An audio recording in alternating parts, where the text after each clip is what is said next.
Hello नमस्कार दोस्तों, देखिए आपके अपने स्मार्ट स्टडी चैनल में स्वागत है। तो आज हम आपके लिए लेकर आए नेक्स्ट पार्ट, मतलब मानव नेत्र। ठीक है, ह्यूमन आइज। मैन आइज, ठीक है। मानव नेत्र की संरचना व नेत्र दोष। ठीक है, तो ये मानव नेत्र की संरचना है। देखिए, इसमें नेत्र में काचा द्रव भरा होता है।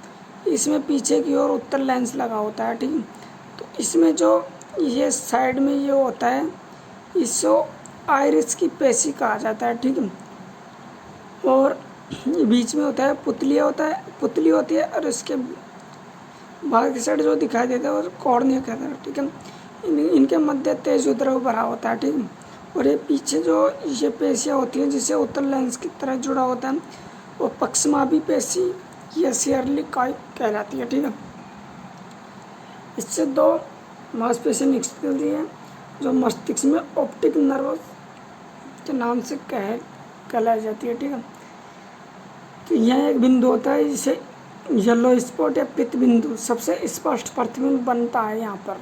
ठीक है, और यह होता है रेटिना, दृष्टि पटल। ये पर्दे की तरह कार्य करता है, वास्तविक उल्टा वस्तु से छोटा होता है। ठीक है, तो ये ऊपर होता है श्वेत पटल।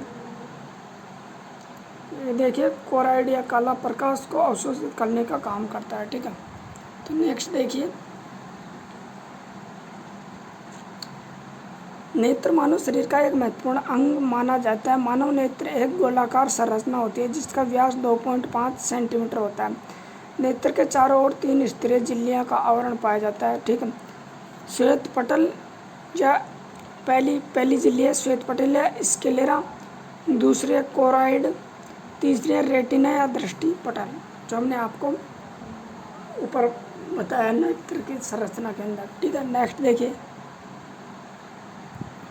श्वेत पटल के बुरे भाग को कॉर्निया कहा जाता है। ठीक है, जैसे पुतली है तारा प्रकाश नेत्र में प्रवेश करता है। ठीक है, आइरिस की पेशी मानव शरीर की सबसे सक्रिय पेशी, नेत्रों को रंग प्रदान करना, पुतली के आकार को नियंत्रित करना।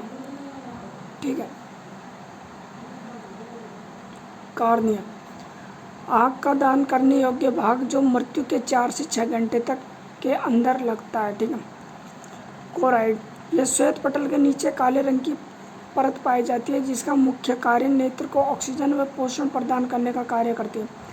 यह भाग प्रकाश को अवशोषित कर लेता है, इसलिए काला दिखाई देता है। ठीक है, रेटिना या दृष्टि पटल। ठीक है, यह सबसे आंतरिक परत होती है, इसी भाग पर प्रतिबिंब बनता है। हमारे नेत्र में उत्तर लेंस पाया जाता है। इस लेंस की वजह से रेटिना पर जो प्रतिबिंब बनता है वह वास्तविक उल्टा व वस्तु से छोटा बनता है। ठीक है, रेटिना पर सबसे स्पष्ट प्रतिबिंब यह मतलब येलो स्पॉट या पित्त बिंदु दिखाई देता है। रेड सेट या शलाका कोशिका यानी सेल, कौन सेल, शंकु कोशिका यहाँ के रेटिना वाले भाग में पाई जाती है। ठीक है, अब देखिए पक्षमाभी पेशी। ठीक है, पक्षमाभी पेशी लेंस को पकड़े हुए है। इनकी पेशियों की वजह से लेंस अपनी फोकस दूरी को समायोजित करता है, कम ज़्यादा। इस क्षमता को लेंस की समंजक क्षमता कहा जाता है। और तेज द्रव लेंस व कॉर्निया के बीच में, और काचा द्रव लेंस व रेटिना के बीच में पाया जाता है। तो ये संरचना के अंदर देखो एक पॉइंट हो भाई, पक्षमाभी पेशी कहाँ पे है, तेज द्रव कहाँ पे है, काचा द्रव कहाँ पे है, जब अच्छी तरह समझ में आएगा। ठीक है, नेक्स्ट देखिए,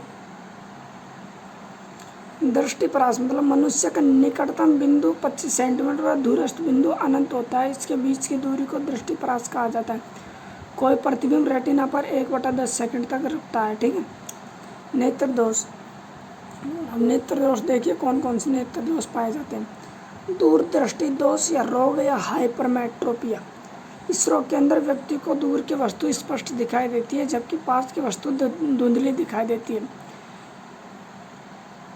इस रोग में लेंस पतला हो जाता है जिसकी वजह से फोकस दूरी बढ़ जाती है और प्रतिबिंब रेटिना पर न बन के रेटिना के पीछे बनता है। इस रोग के लिए चश्मे में उत्तर लेंस या अभिसारी लेंस का उपयोग किया जाता है। ठीक है, अब एक एक पॉइंट को अच्छी तरह समझते जाओ। निकट दृष्टि दोष या मायोपिया। इस रोग में निकट की वस्तु स्पष्ट व दूर की वस्तु धुंधली दिखाई देती है। इस रोग में लेंस मोटा हो जाता है, जिसकी वजह से फोकस दूरी, ठीक है, मतलब फोकस देखने की क्षमता कम हो जाती है और प्रतिबिंब रेटिना पर न बन के रेटिना के रेटिना से पहले ही बन जाता है। इस रोग के निवारण के लिए चश्मे में उत्तल लेंस का प्रयोग किया जाता है, ठीक है। जरा दृष्टि दोष या प्रेसबायोपिया, उम्र बढ़ने के साथ साथ लेंस की सहसंबंधी क्षमता कम हो जाती है, जिसकी वजह से व्यक्ति को न तो पास की वस्तु दिखाई देती है और न ही दूर की वस्तु दिखाई देती है। इस रोग के निवारण के लिए चश्मे को द्विफोक्सी लेंस का उपयोग किया जाता है। मतलब कई बार देखा होगा कि कई आदमियों के चश्मे के अंदर, जैसे चश्मे का ये गोल शीशा होता है, ठीक है, तो ये गोल शीशा तो होता है, लेकिन उसमें एक नीचे की तरफ एक और परत सी दिखाई देगी। तो इसका मतलब वो पास की वस्तु के लिए नीचे आँख करके नीचे के लेंस से देख सकता है और दूर की वस्तु के लिए सीधी आँख करके दूर की वस्तु देख सकता है, तो उसे द्विफोक्सी लेंस कहा जाता है, ठीक है। नेक्स्ट देखिए, दृष्टि बेसमीय रोग, मतलब अबिंदुकता। यह रोग कॉर्निया की गोलाई में अनियमितता के कारण होता है। इसे व्यक्ति को समान दूरी पर रखी ऊर्ध्वाधर व क्षैतिज रेखाएं स्पष्ट दिखाई नहीं देती है। और ये ऊर्ध्वाधर और क्षैतिज, इस रोग के निवारण के लिए बेलनाकार लेंस का उपयोग किया जाता है, ठीक है। नेक्स्ट है मोतियाबिंद। जब व्यक्ति की आयु बढ़ने के साथ लेंस की पारदर्शी खत्म हो जाती है, पारदर्शिता लगता है, इसका लचीलापन भी कम होने लगता है। इस कारण यह प्रकाश का परावर्तन करने लगता है और इस दोष को मोतियाबिंद कहते हैं, ठीक है।